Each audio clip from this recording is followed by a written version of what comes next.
All right, this week in the Valley, there are two sorts of people, and only two.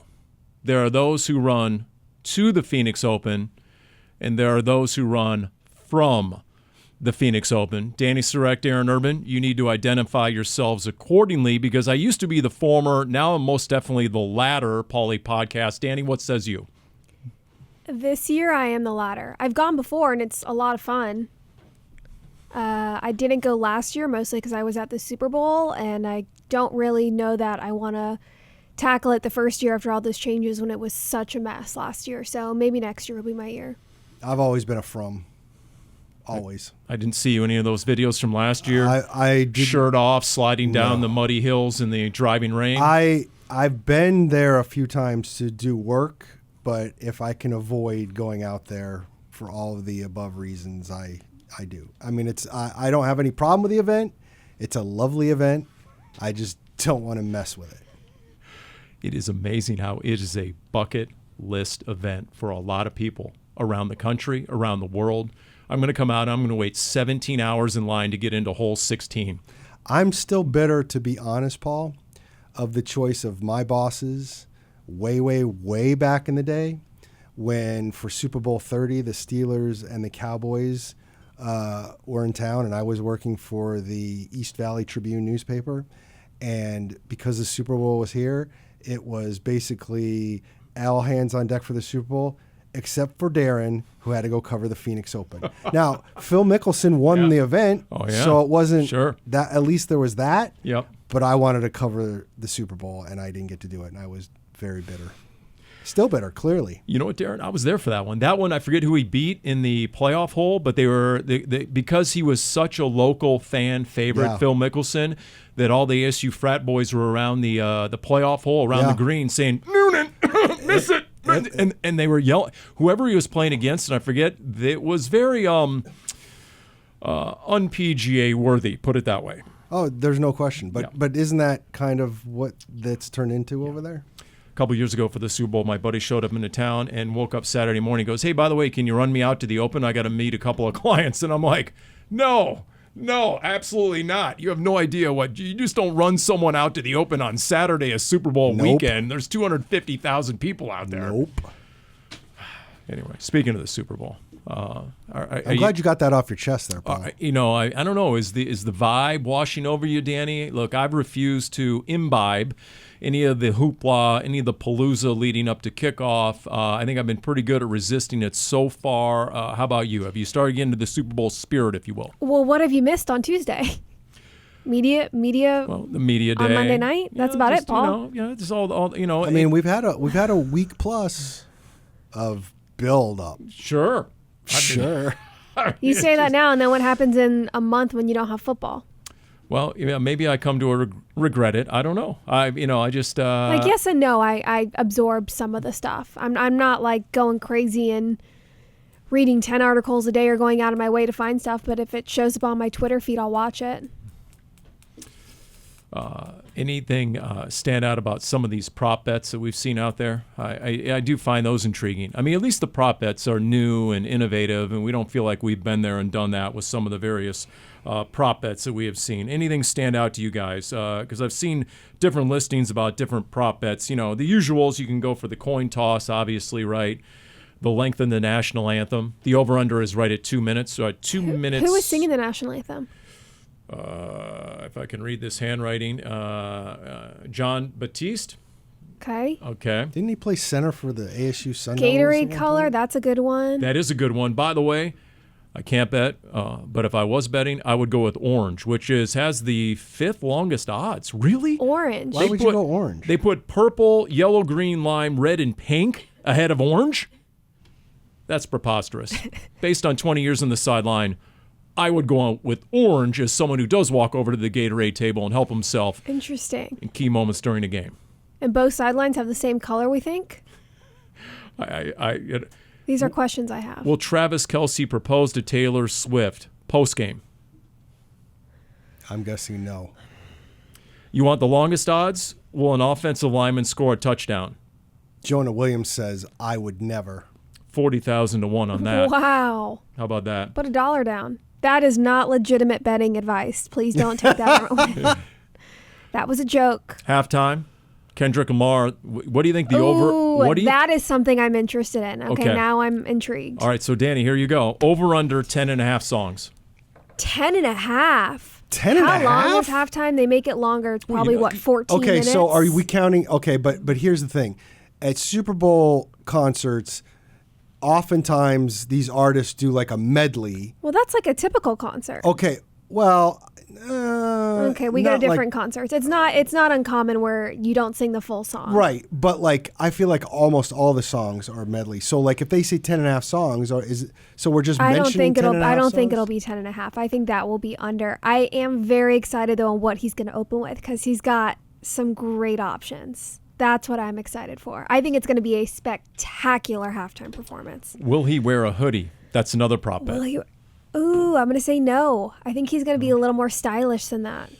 They're indoors. Does that mean anything? Will Taylor Swift join Kendrick Lamar? No. People think that because they have a song together and she's going to be there obviously cheering on Travis Kelce. No. You're just saying this. You're not saying bet this, correct? Yes, Because these are prop bets. For all intents and purposes, yes. I am not telling you how to spend your money. Why do you think Taylor Swift won't do it?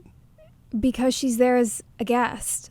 And the amount of preparation and rehearsals that go into this, and they've known that's how true. the Chiefs are going to the Super Bowl for what, 10 like that. No, that's not gonna change. And she's there as a guest. She's not gonna want to have to leave at the beginning of the second quarter to go down and get ready and get situated. And not to mention, Kendrick Lamar is already performing with SZA. I don't know that he's going to bring out another guest. See, that would be a tell, right? If that's a prop bet, will Taylor Swift perform or not? In mid-second quarter, you look up into the owner's box, and she's no longer there. What if Sure. she's in the bathroom, Paul? Even Taylor Swift uses the bathroom. Travis Kelce, oh, we did that one. Will a player or coach cry during the national Oh, anthem? because didn't Nick Sirianni cry during the national anthem at the Super Bowl? I thought it was Isn't Chris that when- Jones. Isn't it Chris Jones who always Chris sheds Jones, a tear? I thought Nick Sirianni also cried. I feel like Nick Sirianni did cry. Oh, for sure someone's going to cry. Are you kidding me? I'd probably cry. And then this has to be the longest You're a very odds. emotional person, Dani. Although I don't have the odds here. Will there be a power outage is an actual prop bet.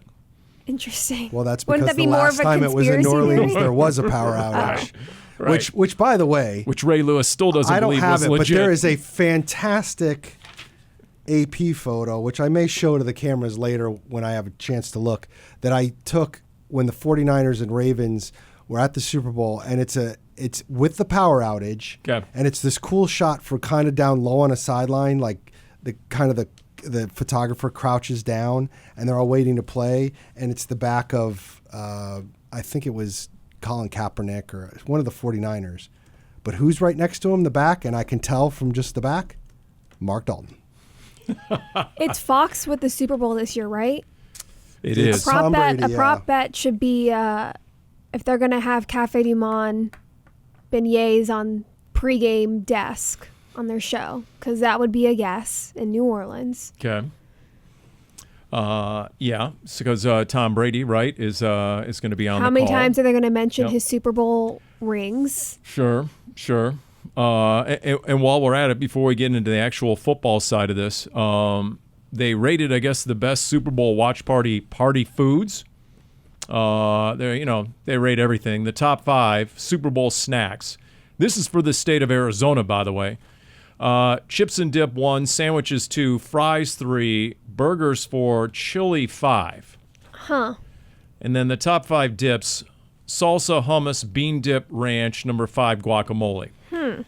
Now let's make this clear that this is based on Google searches, so I Okay. could understand why somebody would love that full search list. hummus How more than guacamole, because you know what guacamole How is. reliable is that wings aren't on there?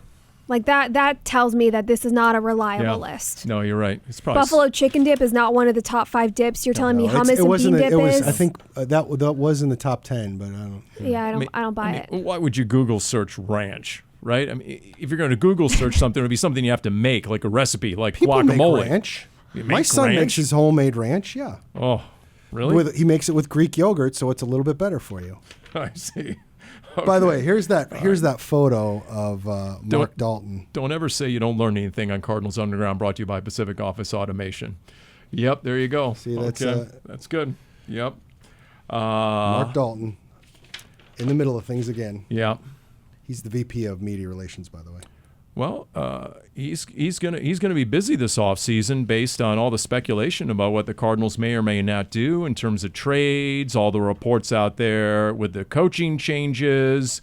So where do you guys want to start? Because there's definitely news to get to here when it comes to the Cardinals, and especially maybe starting with some of the reported coaching changes that we have seen. And for the complete lack of movement last year, it's been a pretty active offseason 2025. Well, yeah, and the Cardinals still haven't officially announced anything, so we're in the waiting phases. But like the Cowboys have announced that they hired Clayton Adams, who is the Cardinals' offensive line coach, to be their offensive coordinator. That's probably the biggest one at this point. And then there's reports out there that is it Justin Fry, I believe? Yep. Is the former Ohio State offensive line coach is coming in to replace him, which is interesting because A, he coached Paris Johnson in Paris's last year at Ohio State, and B, everything I read was if he had any shortcomings in college, it might have been on the recruiting trail, but the actual football part of it, he's unbelievable. C, he coached John Gaines at UCLA before being at Ohio State. Oh, there you go. There you go. Okay.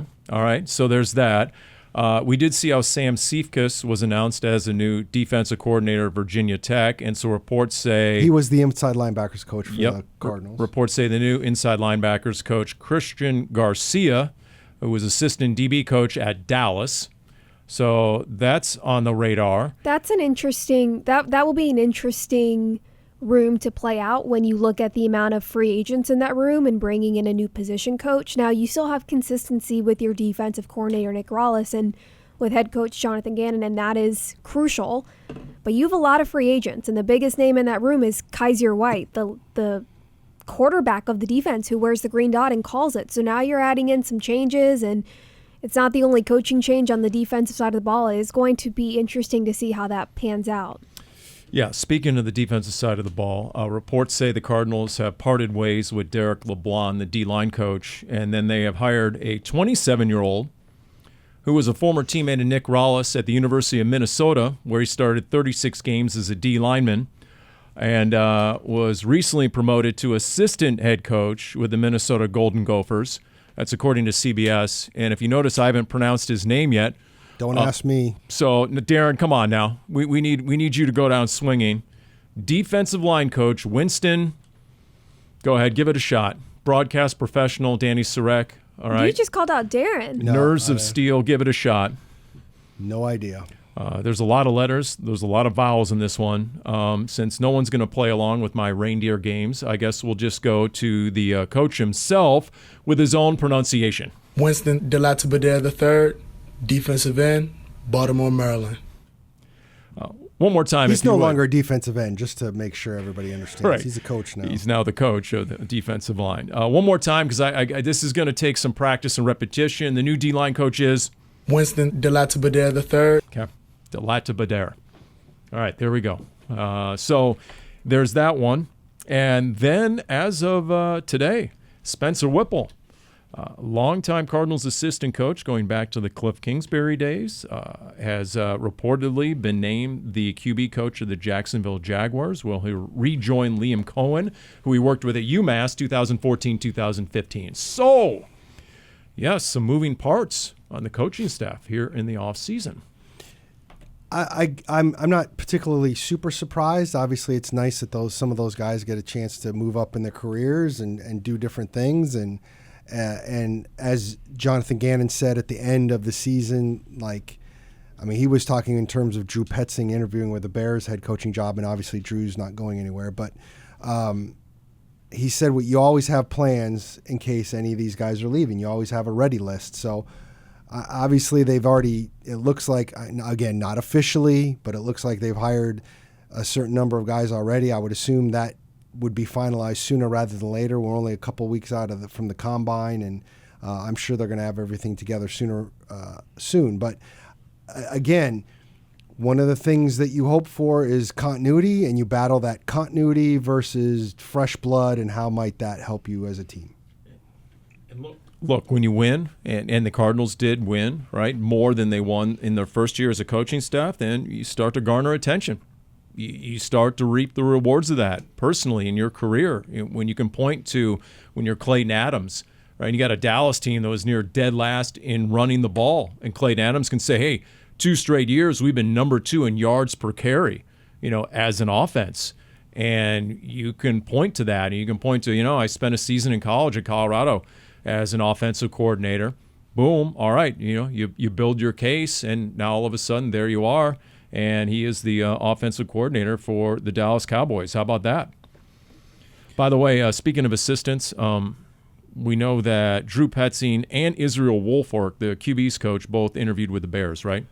I know Petzing did. I'm assuming Wolfork did. It was reported that he was going to, but then they hired for the offensive coordinator position very soon after that, so I don't know if it ever actually happened or not. I bring those two guys up along with Yelda Froholt for the Cleveland connection as I segue to Myles Garrett in the news. If you have a personal relationship with Myles Garrett, reigning NFL Defensive Player of the Year, maybe 2-time NFL Defensive Player of the Year, use every ability you have. I know you're no longer in the college game, but you might want to start recruiting at this point, because Myles Garrett put it out there that, guess what? I don't care what Andrew Berry, the Cleveland GM, said at the Senior Bowl. We're not trading Myles Garrett. He went and put out his own statement and requested a trade. And but here's the thing. Unlike certain players in the NBA, not funny. I don't. If we talk about recruiting, I mean, Myles Garrett, guys under contract, they're not free agents. I mean, I don't understand the recruiting part of it. I understand it to a certain extent with basketball players and everything. And you don't want a disgruntled person that would ever come to your place. But at the same time, like, I don't know if he's got the same kind of leverage as like a basketball player would. No, it's not apples to apples. But no one's going to trade for a player who doesn't want to be with that organization. And if his stated intent to force a trade out of Cleveland is because I'm chasing a ring, I'm chasing a title.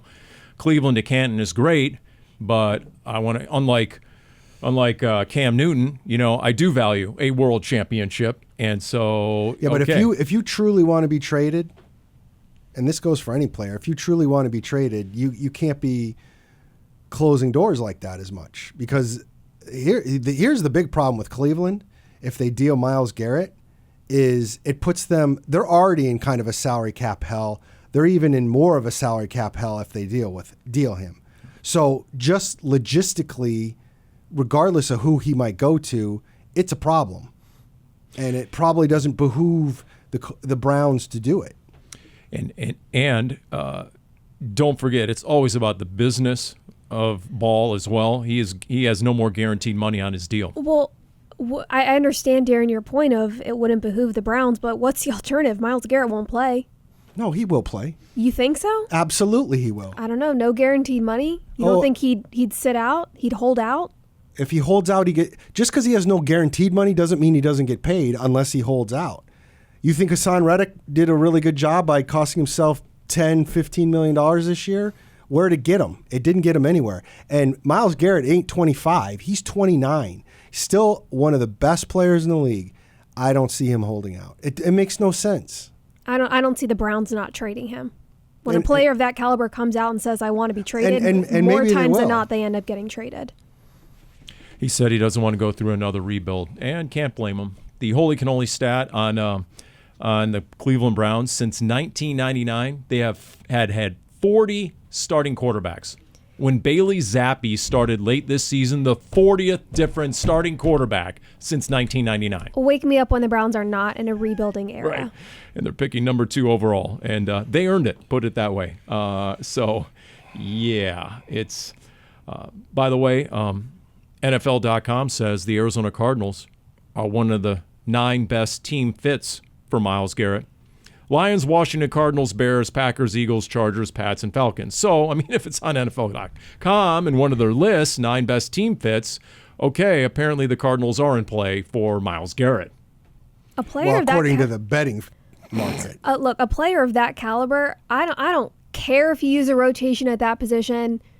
You have to entertain that at some point. Yes, this Cardinals defense likes to use a rotation, even if it's not Myles Garrett. Just talking big picture, if you're able to have a player of that type of caliber, and this specifically would be Defensive Player of the Year, right? All-Pro, Pro Bowl, defensive end, you get that player and you make it work. So essentially, you have that player out there and you continue a rotating basis opposite of that player, and you can continue to have a little bit of rotation, but if you're going to bring somebody in that's going to be as much of a game wrecker, it might cost you a little bit of money, you're going to want them out on the field. It's different. Obviously, it was different front office, coaching staff, players, all those things, but think about Chandler Jones with Marcus Golden. When you have when you had Jones out there and the attention that he demanded, that allowed somebody like Golden to still be disruptive, and Jones of his caliber was disruptive no matter the attention he got. And when you took away Jones and Marcus Golden was your leading outside linebacker, you didn't get enough production there. So if you're able to get a player that is just top caliber in their position, you make it work. I mean, if you can get to a point where Nick Rallis can rush 4 and get home, that to me is the biggest area that you can potentially improve from last season to next season. Instead of Nick Rallis and JG having to scheme it up, dial it up. Instead of us coming up with monikers like, hey, it's 11-card pickup because there's a bunch of guys walking around the defensive front because you have to get exotic with all these different schemes that teams haven't seen. And, instead of forcing an offense to answer who, when, and where, as in, where's that pass rush coming from and who's coming, if you can force an offense to answer how they're going to stop it, how you're going to stop, back in the day, Chandler Jones, when he's getting 17 sacks, 19 sacks, what can we do to stop this dude? And they start every game plan trying to put in a scheme to mitigate your star pass rusher. That would be a huge box to check in the offseason. And I've said it before, and I'll say it again, if you can go from 17 different players with 1 sack and somehow find that one player with 17 sacks, think how that trickles down through all 3 levels of your defense. I expect that to be a position that is addressed in free agency. That is a room that has a handful of pending free agents to begin with. So even if that's just re-signing some of your own players or if that's looking elsewhere, the Cardinals have the cap space. They have 5 draft picks coming up in the 2025 draft, starting with 16th overall. So they've got plenty of money and capital if they want to get a deal done. Again, not just necessarily for Myles Garrett, but for a player out there. By the way, as Darren takes off the sport coat over there, warm. all right, it's Darren was looking dealing with other stuff. I got to be honest right now. Yeah, we were kind of thrown. Darren was looking a little too formal for this edition of Cardinals Underground. Now no vest. Now maybe that he's rolling up the sleeves a little bit. You know what Darren needs? He needs the latest mock draft to come out. NFL.com, Lance Zierlein 1.0 has Tyler Booker going to the Cardinals, number 16 overall. That would join, let's see here. I know he's guard. That's a guard, correct? Mel Kiper had Tyler Booker, the guard out of Bama. And the quick thumbnail write-up, while fans might not get too excited about taking a guard in round 1, says who? Booker is a big, tough, and highly regarded guy in the Alabama program for his top-flight leadership and accountability. I've also heard the word nasty used with Tyler Booker. He's 6'5", 325. That's a large human being. And for any fan, let me just say this, who isn't on board with taking an interior offensive lineman, take a look at the Cardinals' division and look at Big Cat Leonard Williams and what 99 did in 2 games against the Cardinals. 2 pivotal, costly games, weeks 12 and 14. And who was the biggest game wrecker out there? Wasn't Geno Smith, wasn't Kenneth Walker, it was Leonard Williams. So if you can get that guy, and then considering what the Rams are building on their defensive front, we've seen that from Byron Young and Kobe Turney and Braden Fiss and Jared Verse. Building the offensive line, not a bad idea. Not even just looking at the opponents. Look at what the Cardinals offense wants to do. They want to run the ball. So you need to have a stout offensive line that's going to be able to make sure you can pull that off. I never think it's a bad idea to look into the depth or take a look at the trenches on either side of the ball when you're talking about draft or free agency. And that's something that General Manager Monty Ossenfort has made clear in his time here, is how he prioritizes offensive and defensive linemen. It's funny you bring that up because there was somebody I interacted with on Twitter. It was after the Justin Fry news broke, and somebody made the point, hey, Josh Simmons, who's Ohio State's tackle, who's a potential first-round pick, said, oh, maybe they take Josh Simmons with the 16th pick. And I didn't dismiss it. It's very possible. I think it's going to be some. And somebody got upset and basically said they have to get a defensive lineman with that first pick. And I'm like, I'm kind of with you. Like, if the right lineman is there, if Tyler Booker is the best lineman on either side of the ball and you need that guy, like, yeah, you go get him. Now, there's some depth at defensive line that you can get probably a little bit later. There's some depth on offensive line too, but like I'm going to keep saying this probably every podcast until the draft. I do think it's going to be on one side of the line or the other for that first round pick, but to think that it wouldn't be an offensive lineman because maybe there's more of a perceived need at defensive line, I just don't see it. Don't forget, right guard Will Hernandez, pending free agent. Left guard Evan Brown is also a pending free agent. Yep. So it's not like it's not a need to begin with. And I remind myself, Justin Jones and Bilal Nichols. Yeah. There's more depth than we remember along that defensive front. Yes, there are free agents. Full season of Darius Robinson. Right. And yes, Roy Lopez is up and L.J. Collier's up and Kyrie's Tonga. I get it. But, that cupboard isn't bare. And you have guys, proven, established guys that you spent significant money on last offseason in free agency who are returning from injury. So I wouldn't be shocked, to your point, just bolstering your point, I would not be shocked at all if indeed they go for O-line versus D-line in round one. Now, if there's a viable pass rusher there, I would say pass rusher eclipses O-line, but not by much. I mean, if you're taking the best dude on the board at that point, the guy who you think impacts the game the most, I would say. Now, I do take exception with some of these mock drafts, and really it's been more chatter than necessarily official, typical mock drafts you get from some of the bigger names that have the Cardinals going cornerback. At 16? At 16. I don't quite see that. That seems like the least likely option in my opinion. The only way I see that is if all of a sudden there's somebody like Michigan's Will Johnson who's considered the best cornerback in the draft. He's considered a top 10 pick. If he somehow ends up at 16, I could see. But in general, no. Otherwise, that was such an area of emphasis last offseason and the entire last season for this front office and coaching staff, and bringing in a veteran in Sean Murphy-Bunting, continue to develop rookies and young players like Star Thomas and Max Melton and Garrett Williams. That does not seem like a position group, again, unless it is a specific player that is too good to pass up. That position group as a whole does not seem likely at 16.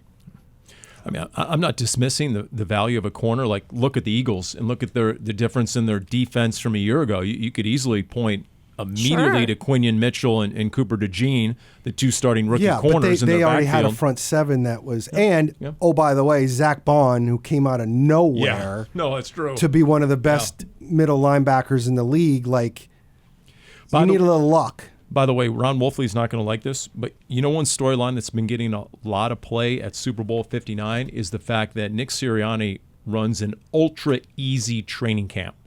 Like, they do virtually nothing. In terms of what? In terms of physicality and hitting pads and contact. They run very short training camp practices, very light on contact.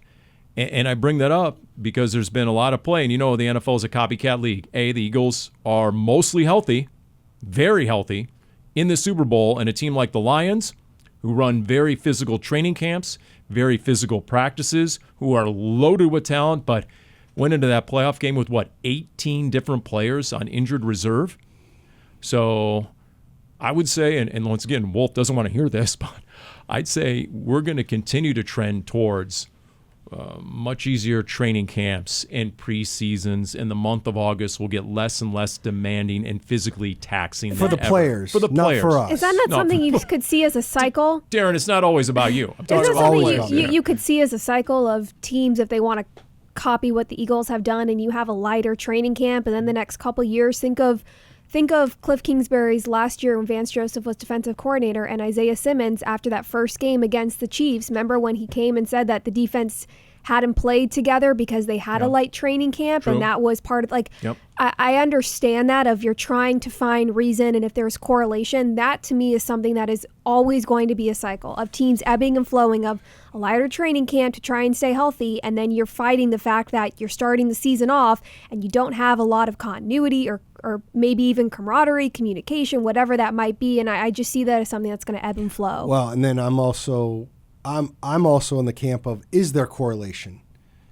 There is obviously some correlation to a certain extent, but is there causation? Like, did they have a light training camp and they ended up healthy? Or is it because they had a light training camp? Or in the other case, were the Cardinals, did they struggle was the causation because they hadn't practiced together enough? Or was it because Isaiah Simmons just wasn't that good of a player? That's fair. I would be more interested to see a player like Marvin Harrison Jr., who didn't participate in the combine last year to try and preserve his body, who made it through his first rookie season. I'd be more curious to see if there's any sort of correlation there of players getting ready for the draft and whether or not they are having a really heavy offseason leading up to that. Well, and if you look at the Eagles season, they started 2-2, and then they had the bye after week 4, and they took off, which reinforces that moniker that we coined a couple of years ago. September is the new August. Darren, you've never really been on board with that. I don't September remember that. is the new August. First of all, we've used does that term change my birthday? because that means that you use September to really kind of hash things out and get into regular season form. Whereas you used to be the month of August in the preseason, but no mas. That's not the case anymore.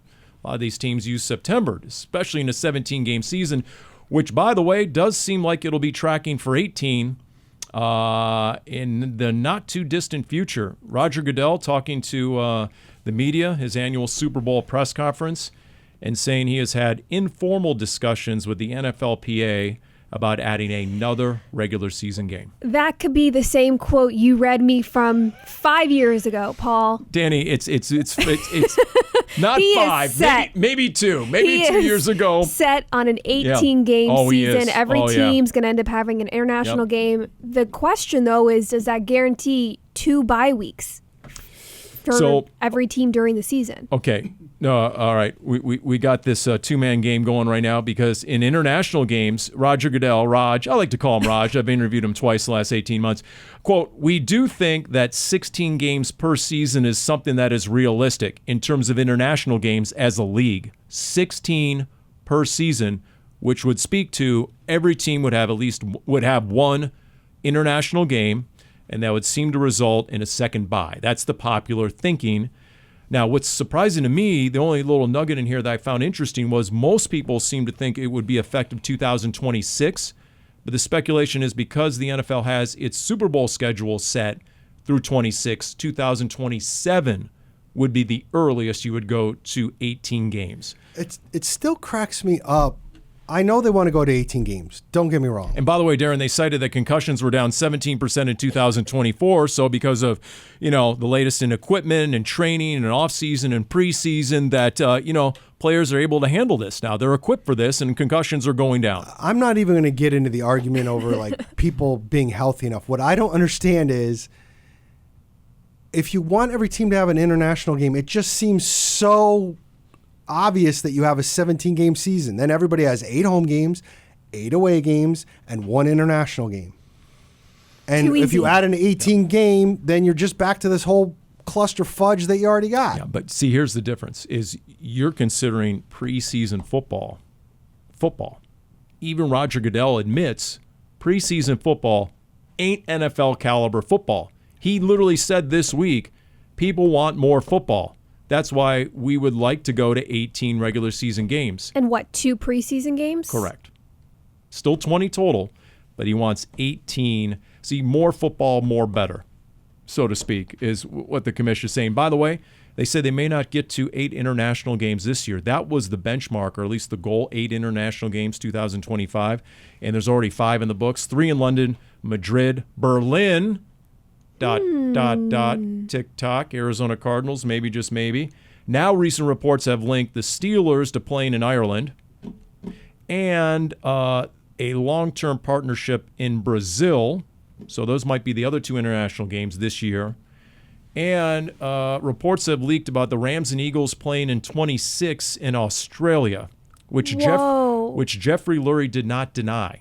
In fact, he said they would love to be the team to represent Australia, and they have, who's the right tackle? Jordan, how do you pronounce his name? Matia or whatever. Yeah, he's the former Australian rugby league player.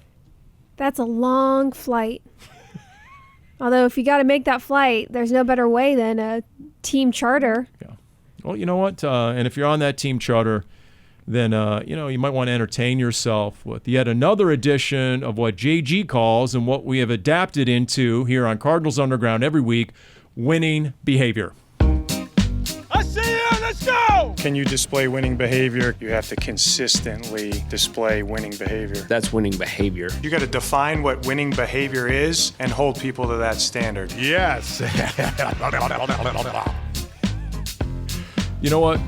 You know what Wolf would be good at in addition to football, NFL football, covering kicks, being a special teams assassin. Wolf would be really good at American ice football, especially since he's a native of Buffalo. American ice football.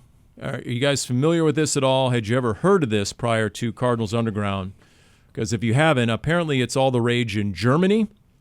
And I just saw a quick video clip. That's all I can say, but it looks crazy, insane. Yeah. We have an actual telecast to prove it. Jetzt trifft der Norden auf den Süden. Die North Coast Naughties gegen die South Coast Smoothies. Hui. Football on Ice? Über den Lauf. Es geht über. Da ist er. Es geht über Ailton. Kleines, dickes Ailton mit dem Touchdown. Stefe, sehr, sehr schöne Lauftechnik da. Das soll er sich sparen. Das ist arrogant. Das ist taunting. All bets are off. I mean, just throw the rule book out. So you still can't taunt. When it's the South Coast Smoothies against the North Coast Naughties. If you were to just play that broadcast clip, I would say winning behavior because that pumped me up. But after watching the video, that is not winning behavior to me because they're playing on a hockey rink and they're wearing a helmet. And it looks like all the football rules are the exact same of the passing and the quote unquote running. It's more like you're make it clear. They're not on skates. No, they're just wearing regular tennis shoes. Trying to get into the quote-unquote end zone. Desperately not to slip and and it just kill looks yourself. Painful to the point, not even just to play, but to watch everybody constantly falling. When someone went for an extra point, and I was concerned for him as he is going through the motion of the kick and then falling down, that looked so painful. That is not winning behavior to me. Not winning behavior. When they have the Super Bowl of ice football, and they have the commissioner press conference, and I'm just imagining that question about health and safety. How is the Roger Goodell of Germany going to answer that? I know that we have some loyal German bird gang that's true. over there, so maybe if they're listening, if they have ever participated, maybe they could enlighten us through your mailbag or something. If they're a smoothie or a naughty or something. Sure. As a former hockey beat writer, Darren Urban, it reminded me of the between-period entertainment. Yes. Hey, let's get a bunch of fans out here, get them in full pads and a helmet, and then shuffle around the ice, try not to fall as you try and run a football 30 yards without collapsing. I mean, it's... The best part is, like, if you couldn't even do that in between periods of an NHL game now because the lawsuits would be way too probable. Once upon a time, longer than I care to admit, I was one of those stooges at a local TV sports department who was matched up against a local sports radio station in between periods at a Coyotes game, and they put us in the sumo suits. Oh, yeah. Big, heavily padded, air-filled, and they said, get out there, and I got absolutely crushed by Mike Golick, former NFL defensive lineman, 6'5", at this point, pushing way over 300 bills. And He got his start in Phoenix radio before Mike and Mike. I got absolutely earholed by Mike Golick and sent all the way across the ice into the end boards. So he picked the smallest guy in the ice? Do you have footage of this? And I wish, but I can still hear the crowd going nuts as I'm careening towards the board, screaming, "No!" Boom! And I crash into the end boards. It didn't hurt, though, because you had this big ball of air around you, right? Thank you. Appreciate it. Yeah. And so, that was not winning behavior. Did he ever apologize? Not winning behavior. Are you kidding me? He was out there to do damage. Golick, he's like Wolf. He just started having this look in his eye.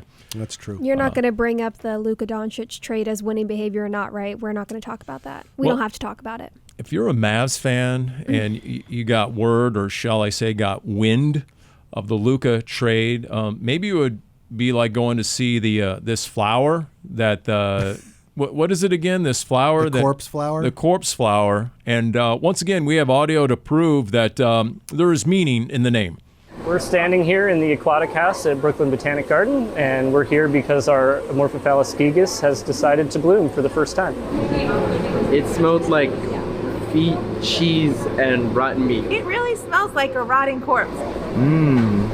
I've also heard it smells like cheese. That's kind of what I was expecting, but to me it does smell like, a dead body. Okay. All right. A lot of knowledge about what a dead body smells like. I couldn't be able to tell you that. Yeah. Thankfully, I couldn't really tell you from a first-person perspective, but, you're trying to figure out what to do on your weekend. Hey, let's go smell the corpse flower. Is that on the to-do list? Is that, a show of hands? Anybody actually making time to put that into their day? No, not winning behavior. No. Not winning behavior. Not winning behavior. Do not we're give supposed that to to your say girlfriend. whether or not we think it is. Yeah, no, that's fair. Okay. Darren Urban. Yes. Luka Doncic going to the Lakers. Winning behavior or not? That's right. Dallas's own and Mavericks fan Dani Sureck. And look, I don't want to hear anybody saying I'm not allowed to care, because I have been very vocal when it comes to baseball or basketball that might not be quote unquote die hard the way that I grew up watching other sports, but I am still a fan. I still worked on many Mavericks and Rangers games, and over the years I have equally bought into the Valley and cheered for the Suns and cheered for the Diamondbacks, but I still watch the Mavs. I still follow the Mavs, and that was the furthest thing from winning behavior that you could do. You have a generational talent who had every intention of signing an extension with you, who was bringing this organization success, not single-handedly, but pretty close, and you're not even going to leverage him to the league. You're just going to send him in a trade to the Lakers when the rest of the world is asleep and get not nearly enough for what you could have gotten him. I know so many Mavs fans who are canceling tickets, who have unfollowed them on social media, who are looking for other teams to follow. I have not been alive, no offense, as long as you guys, but from my understanding, there are, at least speaking from a Dallas perspective, and I could be wrong, I say that as if maybe you guys know something else I don't. From my perspective, at least for the city of Dallas, there have been very few times when an entire city is as upset with a move like this since firing Tom Landry. Really? A few. No, there have been times. I feel like every time the but not a Cowboys ton. make a big move, everybody bitches and moans. Am I not wrong? Am I supposed to be offended? No, you're not supposed to be offended. I'm asking a question. I feel like not on this. There are times where yes, but it's not on this caliber. I get no, but see, to me, what makes the difference is this is a national and international. Like, what the heck just happened? I'm just saying than from Dallas. I'm saying from the city of Dallas as a perspective of get it. Everybody. But what I'm saying is I feel like now again. It feels like there's other stuff to this. I don't even know what they're thinking. There's lots of conspiracy theories already out there in terms of new Mavericks ownership, because Mark Cuban has now been has acknowledged that he had nothing to do with this move, and he has nothing to do with the Mavericks. They don't ask him his opinions anymore, and because obviously he would never have traded Luka Doncic. Never. But if they didn't want to pay $70 million a year, who's someone's health and conditioning they don't trust. Is that real?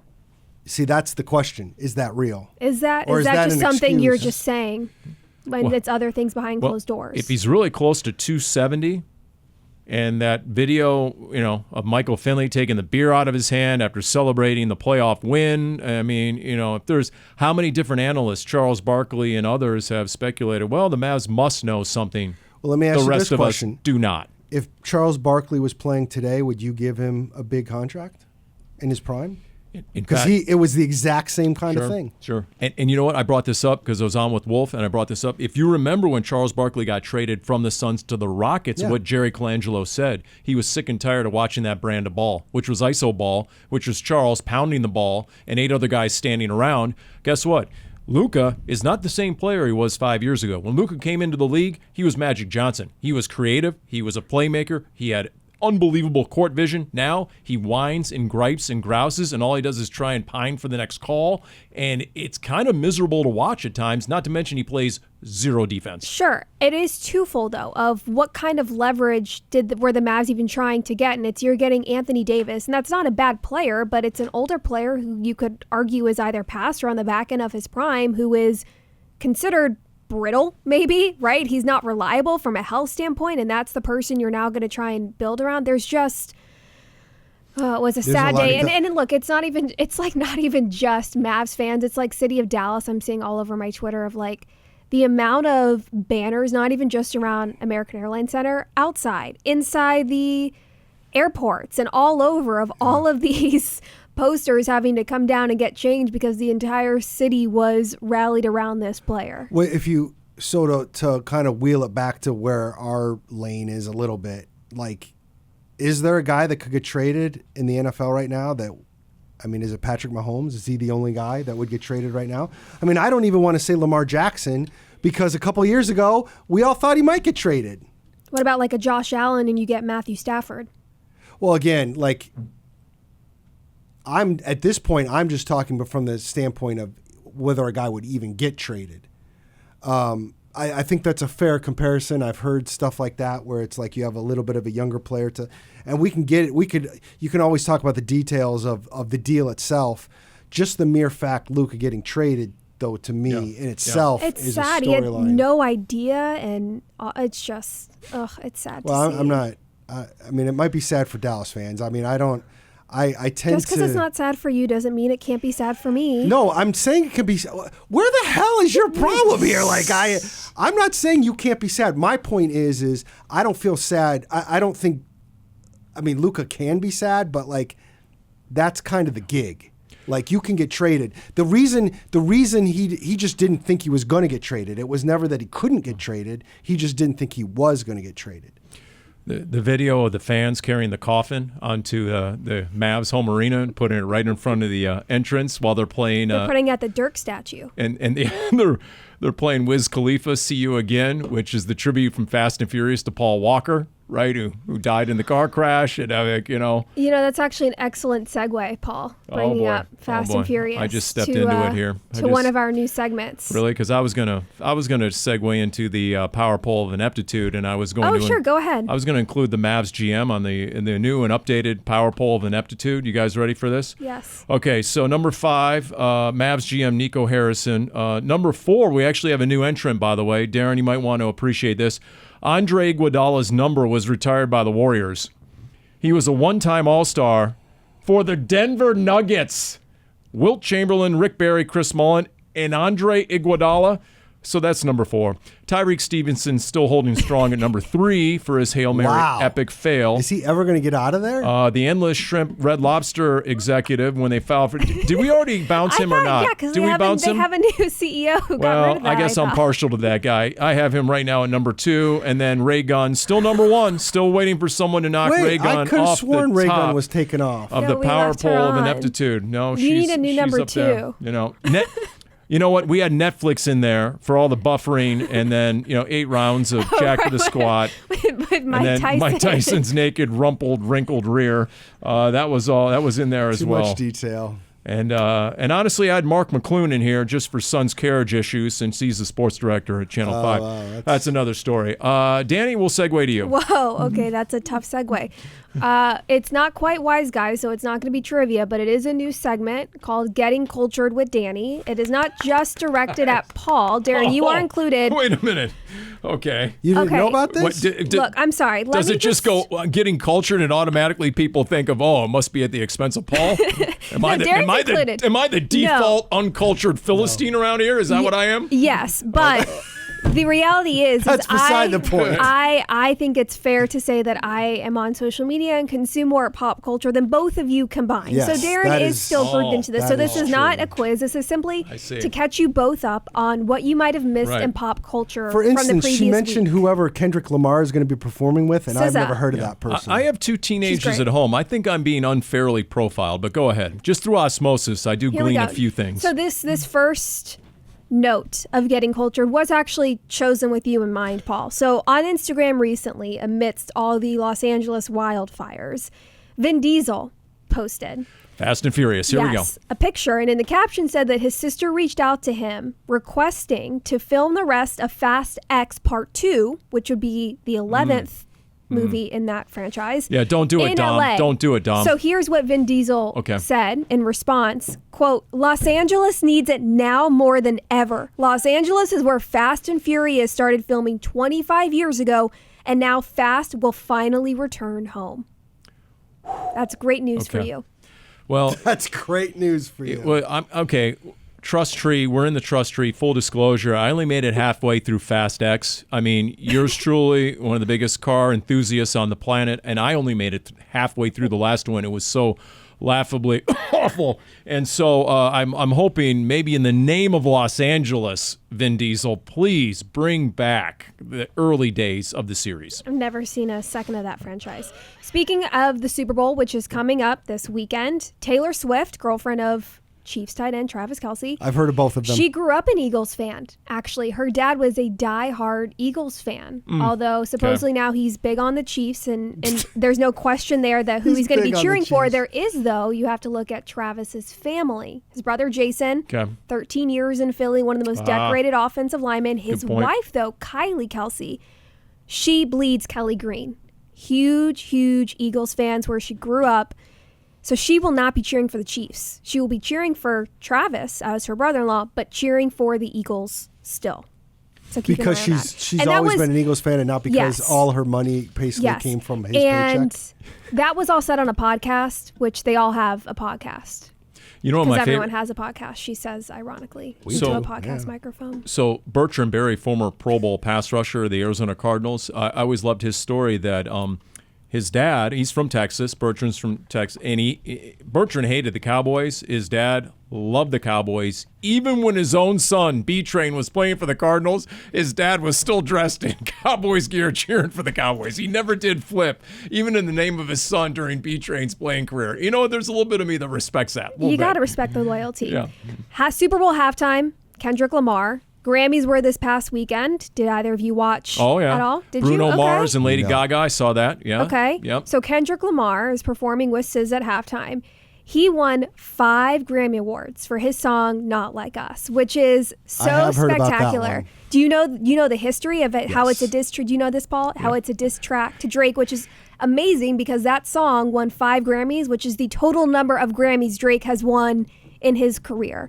Very excited for that to be played on the Drake Super Bowl stage. Sue Kendrick Lamar's yes. And here's record what's company incredible. for even putting out the song, and now it's winning Grammys? As Kendrick Lamar was walking up on stage to accept an award, everybody in the audience was singing very loudly that song. The diss track. Could you imagine if you're sitting there and you're watching, you're hearing that now, everyone's about to sing it at the Super Bowl? Did none of these people ever watch Degrassi High? Why does it? That's a nice throwback. Thank you. Nicely done. Beyonce also won big at the Grammys. She has won 33 Grammys, which is the most among any artist, and it was her first time winning Album of the Year for Cowboy Carter, which she announced she is going on tour. And last but not least, the Lunar New Year has come and gone in the last week. It is the year of the snake. First time since 2013, which symbolizes wisdom, transformation, and strategic growth. You've now been cultured. You're welcome. Wow. Okay. That was pretty good, actually. We need some kind of short intro for that. I really believe that. Thank you. I thought with the lunar stuff, we might get some Paul Alien stuff. That is good stuff for the two of you to take home and talk about with your children, dinner table discussions. My children don't live with me. Do you still talk to them? Barely. Well, this is something to open the door. Okay. Dani, my son actually just got engaged. Congratulations. This weekend. Okay, all right, that's good. That's good. Okay, smile on your face. For a moment there, Dani and I were going to leave, and a therapist was going to come in, but there's good. There's a smile on your face. There's always room for that, Paul. Okay, Trust me. All right, so that's good. Yeah, I have some ammunition where I actually try and engage my 15-year-old daughter, and trying to say something, anything interesting enough to keep her off TikTok. So we'll see. Maybe have a little better chances of making that happen. You're welcome. That's good. There will be much discussion, especially with my younger son, but with both of them when we get to free agency and the draft for the Cardinals, because they are deeply invested.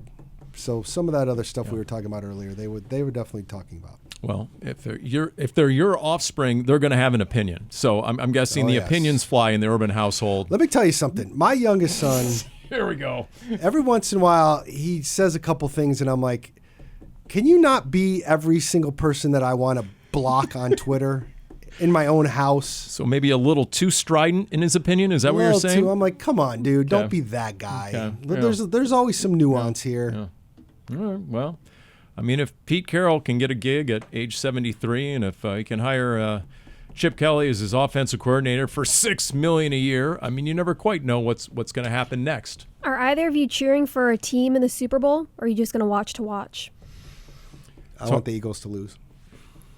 Okay, so you don't care about the Chiefs Jason winning. Kelsey's You wife. you just want the Eagles to lose. I mean, I'm okay with the Chiefs winning. I definitely want the Eagles to lose. So. Interesting, Paul.